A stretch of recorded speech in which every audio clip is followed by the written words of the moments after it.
What's the haps? I'm John, aka Meroka, and welcome to Spiel. We are in Jade Lion Gate this week, which is a fire-based thingamajiggy. Going up against gremlins right this moment.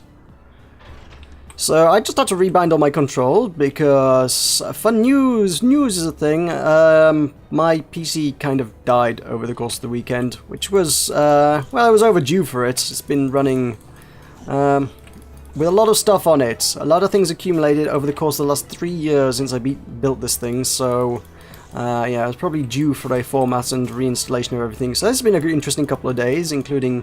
I just tried to record the intro to this thing and then ended up not swinging my sword because I forgot that apparently the default for attack is not right-click. Apparently the default for attack is left-click. I didn't know that. I've been using right-click for years. I didn't even know that had changed. When did that change? Because I don't recall explicitly going out of my way to rebind attack from left click to right click at any point. So I presume that must have been like the original default. And at some stage they've decided, you know what, let's screw with everyone's heads and let's change it to the other way. But I guess, again, given the way that the controls never actually really changed for the veteran players, it didn't change for me, and I just continued blissfully, ignorantly swinging away with right click for years on end. So that's interesting. Mildly interesting stories with Meroka. That should be a show. I don't have enough of them. I'm not mildly interesting enough. Anyway, yes, got some probably more interesting news for you. Let's do some Spiral Knights news. Yeah! That's probably more interesting to you folks than whether I use left click or right click to attack in this game. Yeah. So there was a patch last Wednesday. Which, you know, given the nature of me tending to record these things on Wednesday, means obviously I was not aware of it at the time of recording Spiel. And in fact, I'm recording even earlier this week because I have commitments tomorrow, so this is actually getting recorded on the Tuesday. But yeah, the patch last Wednesday, which added some features to the game. Well, Three Rings I imagine would have described it as being like a bug fix, I guess. It was really adding content to the game. Content that was kind of overdue, and I'm hoping we will be able to stumble across in the Clockworks today. What they added were, well, firstly, Ultra Poison Barriers. Actually, speaking of which, I have got one. There we go. This. Boom. That's been added to the game, apparently. I wasn't aware that that one was particularly missing. I guess the low and middle tier ones were in the game, but then the top tier one, like, wasn't. But I don't use barriers or keep an eye on them often enough to have noticed that, for whatever reason, the Ultra Poison Barrier just wasn't in the game. But apparently it wasn't, and now it is. So yeah, that was a kind of a weird one. One thing that I was very much aware was not in the game, but now is the same patch which introduced the Poison Barriers in the very first instance, also claimed to add a certain pickable up weapon called a deployable turret. Now, if I'm correct, I think that's very, very similar. It should be very, very similar to the ones in the Jelly Gardens. If you've ever played that particular level in the Clockworks before, you'll know that there are a few bits in there where you can pay. I think it's like 3. Is it like 3 or 5 energy, and it sets up a turret that will just sort of. Oh, I go around the top. Duh. It sets up a little turret that will sort of shoot anything that comes near. They're not that great, especially not at an energy cost, but the idea of being able to deploy one at will in the Clockworks is considerably more appealing, certainly. So that is a thing that has been added, apparently. Well, I will stress the patch notes say they should drop, which is, I suppose, appropriate given that the patch that added the barriers and allegedly the turrets in the first instance originally deployed in October 2013. So that was October 2013 was the patch that said, "Yay! Ultra Poison Barriers are here, deployable turrets are here, all the other barriers are here." That's the one where we got the airstrikes. That's the one where we got the flares to summon the recon rangers that blitz needle the crap out of all your enemies. And yes, deployable turrets were in the list of things that were supposed to have been added to the game then. Apparently, someone dropped the ball, and it didn't get added then, and it's taken them over a year to figure out that actually, yeah, maybe we should sort of tweak the code that actually makes the players actually able to use that. given that it was supposed to be in that patch, you'd have thought that that would have been a pretty straightforward fix, but no. So that's over a year in the making, that particular bug fix.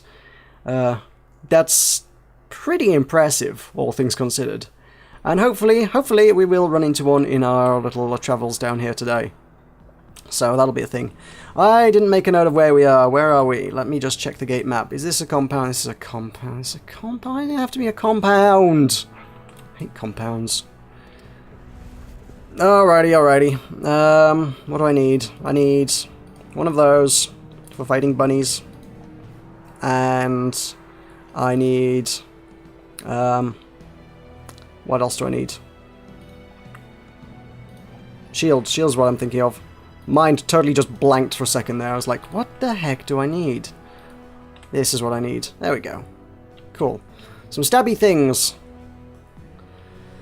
So yeah, also in the inset patch, we also have a fix for the overcharged Mixmaster, where previously it could apparently shoot through walls. Who knew about that? Not many people, I suspect. That can, I guess, no longer shoot through walls. And in addition to that, we got a... I think it was more a visual thing, but apparently the spiral soaker wasn't working particularly well, which was their summer holiday promo. Again, I guess that's taken them 6 months to fix that, because why not? Yeah, they're not too quick off the mark with the old promos these days, it would seem. Well, with the old bug fixes these days. They're quick off the mark with the promos, certainly. Ha! Yeah. So... the Mixmaster, when was that? That was tied to... Okay, I'm getting a lot of notifications. I'm going to tell you what, I'm going to just turn these off for a second, because for God's sake, that's the thing I forgot to do. There we go. Now nobody should be popping up in that corner. That was really distracting, and I apologise for that. Right. Where am I going? I presume I need to hit a switch somewhere? Oh, the switch opens up down here. Right. Gotcha. So yeah. Where was I? Yes. The Spiral Soaker was part of the summer stuff, so that's been like a good 6 months or so in order to fix that. That's taken sweet time. And the Mixmaster was a cake thing. That was that for the Spiral Knight's anniversary? I have a feeling it could have been, which I guess would have been April, I want to say. So yeah, both of those are, yeah, they've been a little bit slow on those.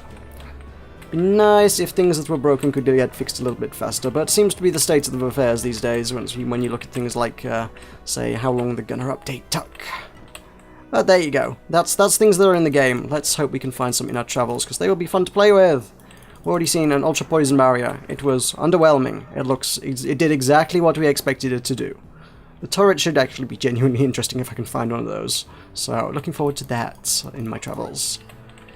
Alright, let's get on to the meat of the show, shall we? Let's do some questions from the viewers, from you fine folks at home, because that is mostly what we do around here. I will take questions, and you leave them in the comments, and I will read them out, give you a little bit of a shout-out, and then I will ramble on about them for a bit. That is the nature of Spiral Spiel here today. I've been trying with this series to do more sort of intellectual, deep topics. Last week was just awkward. Let us never speak of religion again. Let's keep science. I like science. Let's keep science going. Although this week I think I got plenty of questions from you last week, and I do appreciate that. That was a really interesting one. Okay, that was a thing. Let's just switch the lights on for a second. How strange. I guess that's a scenario room of some sort. I've never seen it before. It turns the lights on, and then a second later the door opens and someone's a bunch of minis. Interesting. Interesting things. What is this? There's a thing on the floor down there. Oh, it's like a wrench wand kind of thing. Right, okay. Just some discarded wrench wand. Somebody didn't fix doing the electrics before they left for the day. Okay. Get it together, gremlins. Get it together.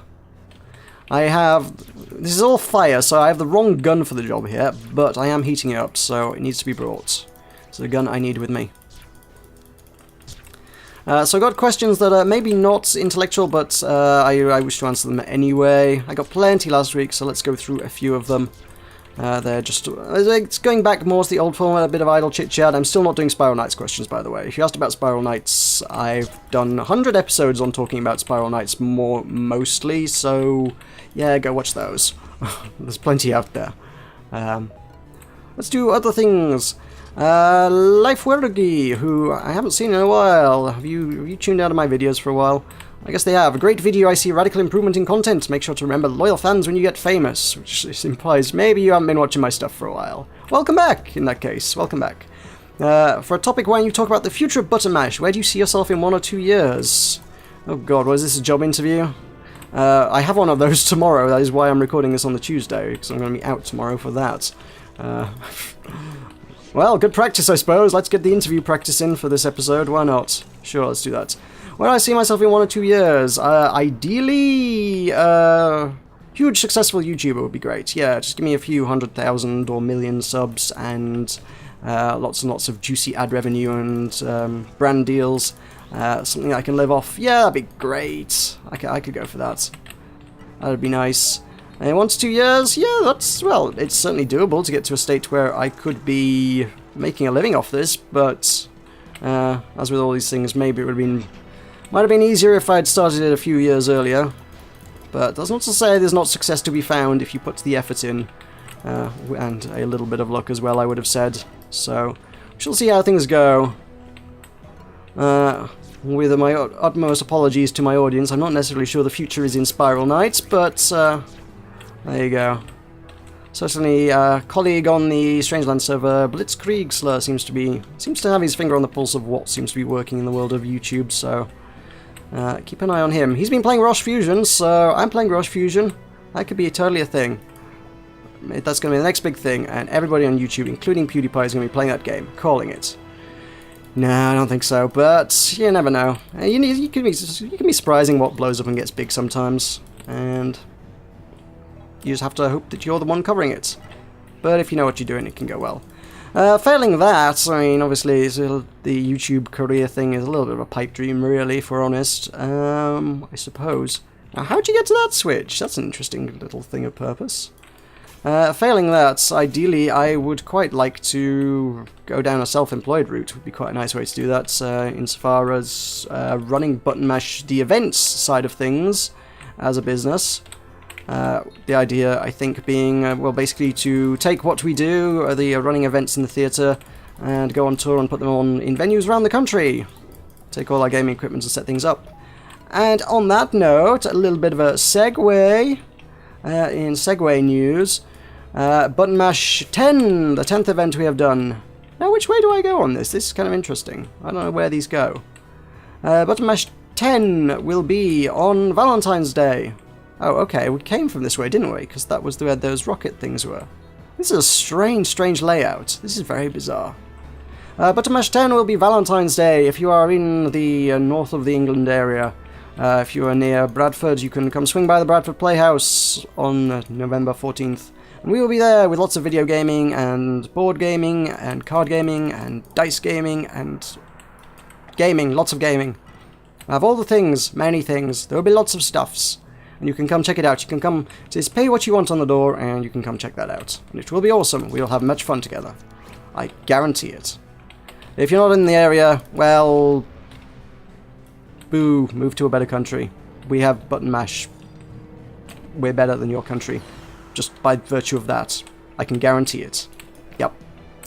We are the sole reason you should be immigrating to Britain. Sure. Let's go with that. Why not? So yes, if you can make that, that'll be awesome. I look forward to seeing you. If you can't make it, other news, I suppose, is there is probably another opportunity. If you are in sort of the northeast kind of area of the America. The America. Who would call it the America? Only I would call it the America. In the northeast corner of America, over in Boston, in a few weeks' time, there will be the Penny Arcade Expo in the East, PAX East, which will be in Boston, Massachusetts, in the Boston Convention and Exhibition Center, and Button Mash will be there. If you've been following my channel, you'll probably be fairly aware that I do that every year anyway. That is a thing I do. Oh my god, at the bunnies. That is an insane quantity of bunnies. I'm not sure how I deal with quite that many bunnies. Oh god, I've run into a room where there are more bunnies. My life is ruined. Ruined with bunnies. Okay, let's take more pills. Try and figure out what I'm doing here with all these bunnies. Just sort of chewing through them, I guess. Okay. I think I got most of them. So yes, PAX East, Button Mash will be there. 4 of us are heading over there. Only 3 of us actually got spaces as volunteers for the Indie Mega booth. Brian, I don't know why, he's decided to tag along anyway. I don't know if he's just really hopeful that he might sort of be able to blag his way in, but it's a really expensive plane flight and week's accommodation just to sort of maybe get into the convention, but otherwise just be forced to sort of hang around Boston for a week or so. I don't know. It's his money. I'm not going to stop him spending it how he wants, but I will say he's a bit strange. That is a very strange thing to do with your money. Okay. There's more to do on the other side of this, isn't there? I'm not even close to getting done with this room. This is just insane. I should have brought a Blitz Needle. I should have brought that. Ow, god damn it. I always underestimate their range. These bunnies just sort of lunge a mile and ruin your life and your day and your breakfast. Maybe not the latter. Depends how many of them you eat. They're not very big, so they're not very filling. They probably don't ruin your breakfast too much. They're kind of spiky though. I don't know if you'd want to eat them. It'd be a bit unpleasant. Yeah, anyway. Yes, so we're going to be over there, and that will be awesome. Yes, as I say, back to the question, I suppose, because that totally went off course a little bit. Yeah, that would be great to do. Again, failing that, the doing stuff on Etsy, I'm kind of enjoying at the minute.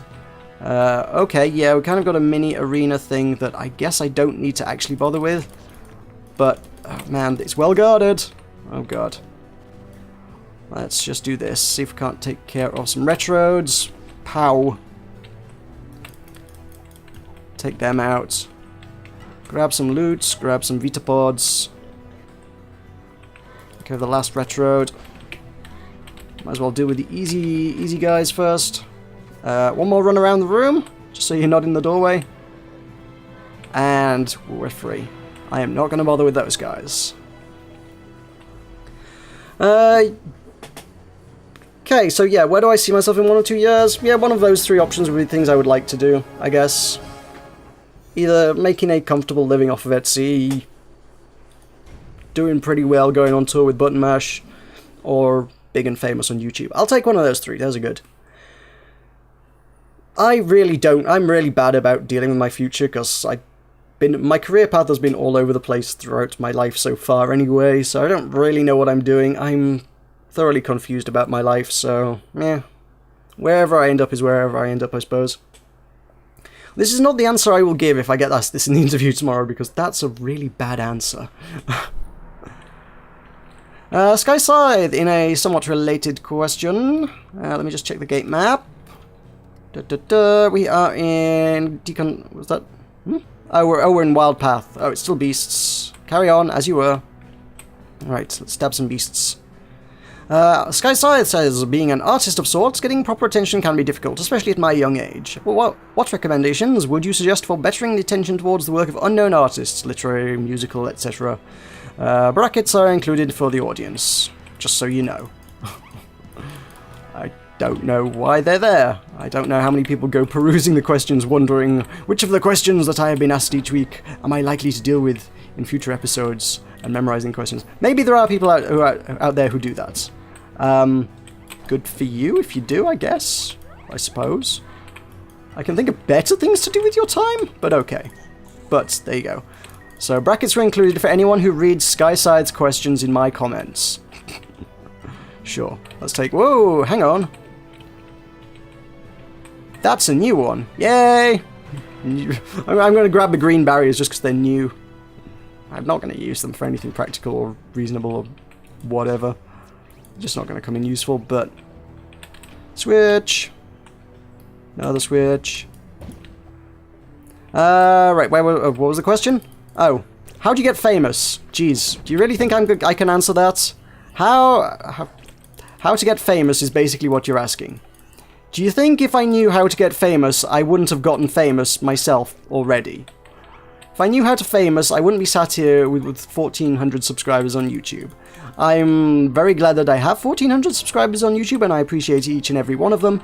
But for the love of God, if I knew how to get famous, it'd be closer to 140,000. Let's be honest. So yeah, I don't know. A lot of people say, hey, go do stuff for free, but then a lot of people say, hey, don't go do stuff for free because that's a stupid sucker's game. The sort of people who would hire people who work for free are just there to exploit you anyway, so working for free is generally a bad idea. I can say in the YouTube scene, the one thing that generally does seem to work out pretty well for a lot of people is collaboration, and it's like the one thing I'm really bad at. Whether that applies to other walks of life, I don't know. In YouTube, you look at anybody who's growing particularly rapidly, usually you'll find they're doing a lot of collaborative videos with somebody of a much larger channel.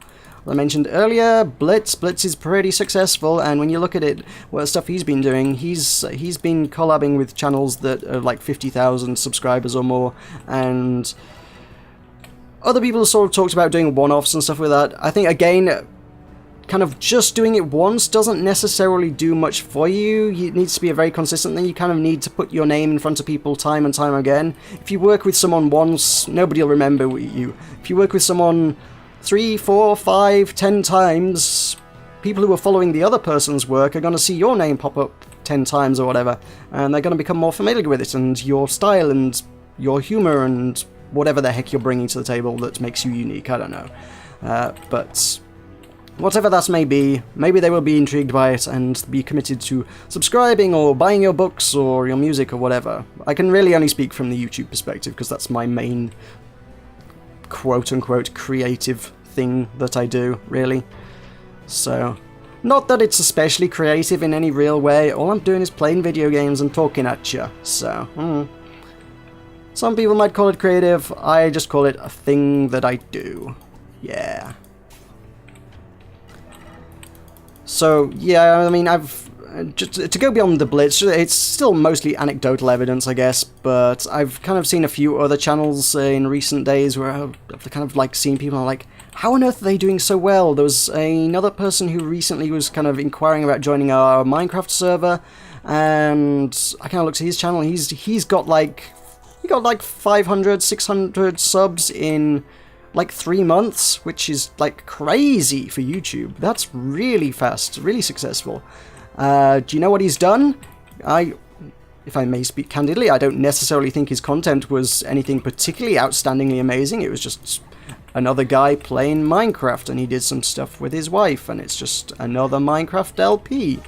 Do you know what he's doing? He's working with a channel that's got 150,000 subscribers, so that person is going to be doing a lot of content, and they're going to be seeing the other guy, and people are going to go and see his work and subscribe. It works. I found another channel a while back that they were 4,000 or 5,000 subs, and they seem to have sort of blown up out of nowhere. Like, wow, they've grown quite fast. What the heck? This channel hasn't been around long, and they've got like 5,000 subs. They were collabing with Cupquake, of all people. Who has, if you're not familiar with her work, she's got like 1.5 million subs on YouTube. So I don't know how you get those kind of networking opportunities, by the way. Seriously, if Cupquake came to me tomorrow and said, hey, do you want to do a PvP map on Minecraft? I would be saying yes. How one gets the opportunity to work with Cupquake, I will never ever know. But for God's sake, if you ever find out, please for the love of God let me know. But yeah, as far as I can see, a major part of success in certainly the YouTube world, quite probably in other worlds as well, is it's not what you know, it's not what you do, it's who you know. It's finding people who are bigger and more successful than you and leeching off them to a certain extent. Working with them would be a favourable way of putting it. But the more cynical, bitter part of me would say leeching off of them. I don't know. All I know is I don't know how one. All I know is I don't know anything. I don't know how you get to work with people who have over 1 million subscribers. All I know is if I tried to email them today, I don't think any one of them would give me time of day. But I don't know. I never tried. Maybe that's where I'm going wrong. Maybe one only has to ask. I've been told before, you'd be surprised what you can get if you just ask. Mind you, I've tried asking for sponsorship deals for Button Mash, the gaming events from various big gaming stuff like Razer and whatnot, and none of them ever really got back to me, I'll be honest. So, I've been told you'll be surprised what you can get if you just ask, but at the same time, whatever I've asked for generally hasn't been received too well, so I don't know. But maybe I should start approaching the Yogscast and saying, hey, do you want to work together? I don't think they'd say yes. Just gonna go out on a limb and say that much? I don't think they'd say yes. The problem with the big guys is they must get hundreds of emails a day from people saying, hey, do you want to play Minecraft together? Or whatever. So, why would they want to work with somebody who had 500 or 1,400 or 5,000 subs? I don't get that. I was gonna say, if I were the Yogscast and I had 7 million subscribers, and someone just came knocking at my door saying, hey, I've got 5,000 subscribers, would you want to work with me? I think the answer would probably be no. I probably have better things to do with my time. Not to be too rude about it, but yeah, that's just kind of the way the world works. As I understand it. I don't know. Fame, it is a strange and fickle beast, and I certainly have no grasp on it myself. This is Gremlins. Let us get some shadow weapons. Let me grab my deconstructor set. That's got a shadow. That will have unequipped my nice fiery gun. I need that equipped. That's probably unequipped the armor I was heating up as well, hasn't it? And a quick glance, none of those have heated up yet, have they? No. I haven't really paid too much attention to that. So yeah, either be really, really exceptional and do something that nobody else has ever done before, I suppose would be a reasonable way to get famous, and promote yourself like crazy in the right places. Again, I don't really know what those are. Or work with people bigger than you and just sort of bask in their reflected glory, in the words of Homer Simpson. So yeah, reflected glory is, I think, the way forward for most people. Go reflected glory. Anyway, we have another question from Brendan Murphy. Brendan Murphy asks, when did you start playing video games and what have made a real impact on you? Sorry if you've answered it before, I'm new to the series. Well, welcome to the series, welcome to the channel, and be sure to check out the other things. I have more going on than Spiel, and I would like to think most of them are reasonably entertaining. I hope so, that's what I'm going for. If they're not, let me know how I could improve. Feel free to leave a dislike if you want, I won't be too offended, just tell me why you left it. But if you liked it, leave a like, that helps me out a bunch as well, so that's all good. So, video games, I probably have talked about this, I've probably talked about this at great length, but why the hell not? I like talking about video games, so yeah, let's talk about them a bit. I started gaming when I was, I don't know, either 6 or 7, I think, which at this point is 20 years ago. That was on the Sega Mega Drive, or Genesis to the Americans out there. We called it the Mega Drive on this side of the Atlantic.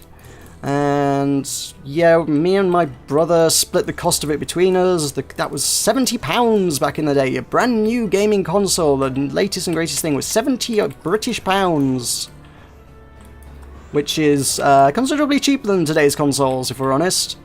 I don't think it was the latest and greatest. I think it had been out a while when we got it. I know it was on my dad's recommendation. He was like, hey, there's this thing, it's the latest thing, all the kids are playing it, do you want to get it? It's like, at the time, I think it was like £80. I think by the time I actually got around to buying it, it dropped to 70. It was like, oh, it's £80, you and your brother have got some savings, because for some reason we had some weird savings account that my grandma had put some money into when we were like really young, so even at a young age we had some money in the bank that we could dip into for those kind of things, and we're like, yeah, let's just get £40 out each, which was a lot of money to someone who was 6. And it was like, oh, it's a huge chunk out of my life savings at 6. Like, ooh, £40. But we were assured that this would totally be worth it. Yeah, this dad was like, yeah, you want this? All the kids have got this. I don't know why my dad was encouraging us to buy this at this age. It's not like, hey, we could buy them that as a birthday or Christmas present. It's, no, you should go out and buy this with your life savings, as it were. This is a very strange state of affairs, but that was pretty much how it went down, as far as my 6-7-year-old brain comprehends. Strange time. So yeah, that was the first one. That came with Sonic the Hedgehog, which would have been the first game I ever played, I guess. And I still have fond memories of Sonic the Hedgehog. Sonic the Hedgehog's a great game. Although I'm not entirely certain if I have ever actually 100% beaten it in one entire sitting. I think I've beaten all the levels at some stage at some point in history with like level select cheats and things. I'll have gone and done all the levels, but I don't think I've ever played it from start to finish right the way through. I did try it at one point on an emulator and I still died on like the second to last level and I was like, oh, okay. These games were hard back then. These were pretty challenging, so yeah. What games have left an impact on me? Well, aside from Sonic being my first gaming experience, Banjo-Kazooie in the N64 era was a fairly noteworthy game for me. Unreal Tournament. In my teen years I played a ridiculous amount of Unreal Tournament, so that sort of determined a lot of my preferences as far as first-person shootery type stuff goes. In more recent times, stuff like Always Sometimes Monsters, just for the ridiculously good narrative that had. That was just such a powerful story. That one genuinely had, I would say, an impact on me. So yeah, good recommendation there as well. Always Sometimes Monsters, which is out on Steam. You can go pick that up. I would totally recommend that you do. It is one of the best games on there. Probably one of the best games I've ever played. Just saying. So that was a slightly faster run than usual. I still have another one of these that I've not used. Whee! Poison. Get poisoned, Basil. No, Basil's not getting poisoned. Oh well. There we go. So that will bring us to the end. Thank you very much for watching. Don't forget, you can go check out all the social media links and things in the description below, including my Patreon series, which will also be linked in the outro in just a second, where you can go and support my channel further if you so desire. I'm kind of tempted to list all the things, but I do far too much stuff, so please just go check the description, because I do a ridiculous bunch of stuff, and if you check them out, that would be awesome. Especially the event coming up, that will be promoted on our Facebook more so than anything else, so if you go check the Facebook, you can get all the details of the upcoming event. But that'll do it for today, so thank you very much for watching. I've been Meroka. This has been Spiral Spiel. Don't forget to leave a question in the comments below for next week, and I'll see you next time.